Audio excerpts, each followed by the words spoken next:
They were using their machetes to open the the way. Although I'm pretty sure that they know where they were going to. All this power line, all this light power line. You see all that all this stuff.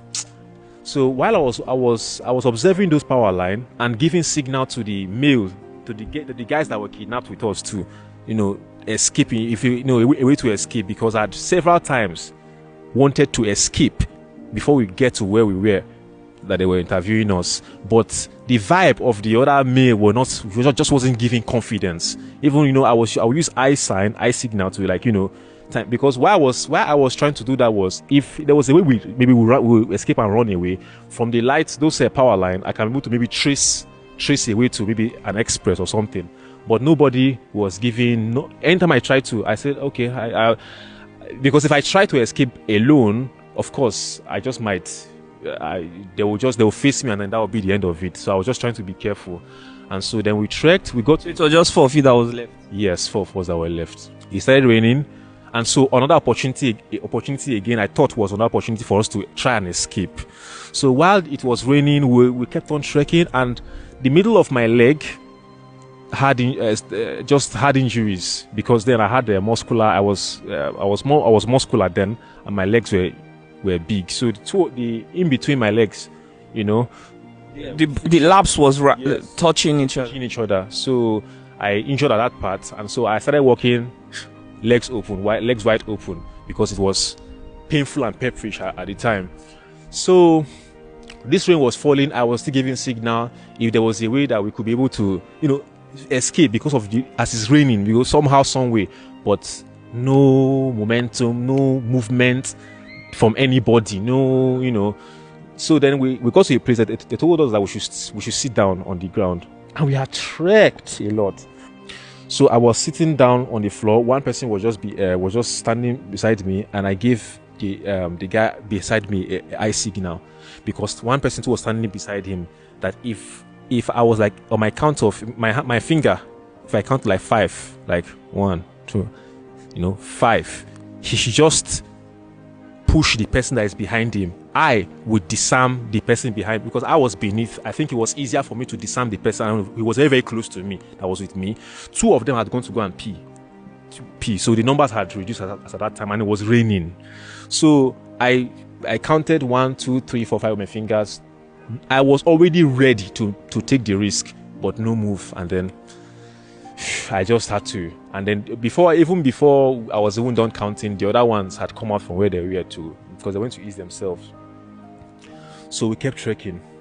We got to a place that was looking like, I don't know, I think I saw, it's like as if they have done some kind of uncompleted small building, all those like huts in forests like that. So it's like as if there are people that walks around that premises.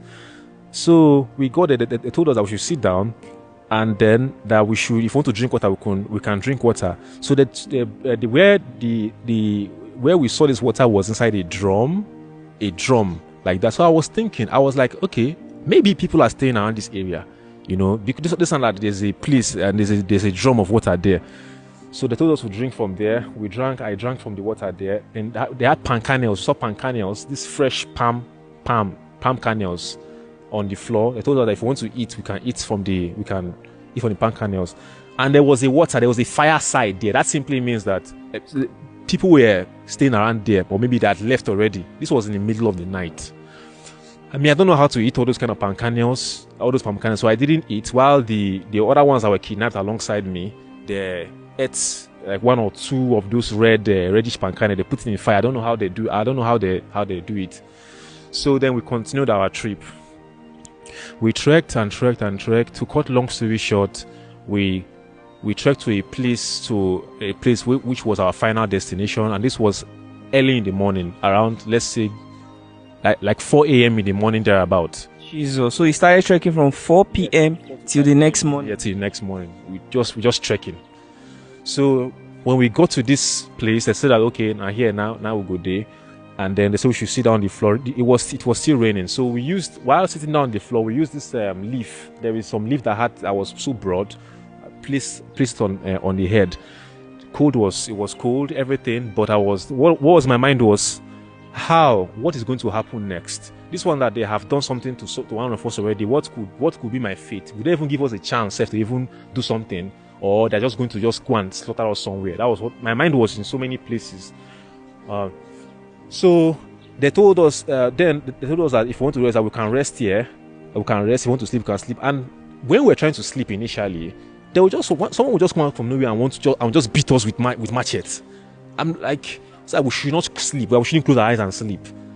Then we're still awake, and not until they told us that okay, we can close our eyes to sleep. So we rested, give or take, around 30 minutes. 30 minutes sleep.